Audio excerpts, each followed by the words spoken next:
విజయవాడకి 6 కిలోమీటర్ల దూరంలో కృష్ణానదికి రైట్ సైడ్ ఉండవల్లి గ్రామంలో ఉన్న హిస్టారిక్ కేవ్స్. మన విజయవాడకి సరౌండింగ్స్లో ఉన్న టూరిస్ట్ ప్లేసెస్లో one of the best tourist places ఇది.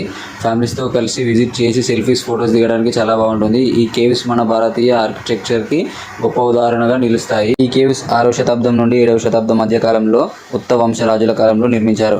గుహలు మెయిన్గా గుప్త శైలిలో ద్రావిడ శిల్పకాలతో కనిపిస్తాయి. ఈ గుహలు మొదట్లో హిందూ ధర్మానికి చెందినవైనా ఆ తర్వాత బౌద్ధ భిక్షులు ధ్యానానికి ఉపయోగించేవారు.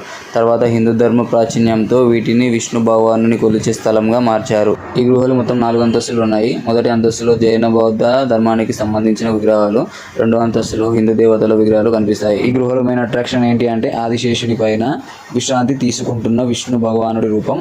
ఆంధ్రప్రదేశ్లోని అత్యంత ప్రసిద్ధ మందిరాల్లో ఇది కూడా ఒకటి. ప్రజలు కూడా ఎక్కువగానే వస్తూ ఉంటారు. ఇక్కడ entry ticket just 25 rupees. Timings వచ్చేసి morning 9 AM to evening 5:30 PM.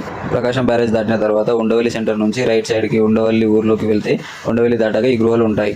ఈ ఇన్ఫర్మేషన్ నచ్చినట్లయితే ఇలాంటి మరి ఎన్నో వీడియోస్ కోసం లైక్, షేర్, సబ్స్క్రైబ్ చేయండి.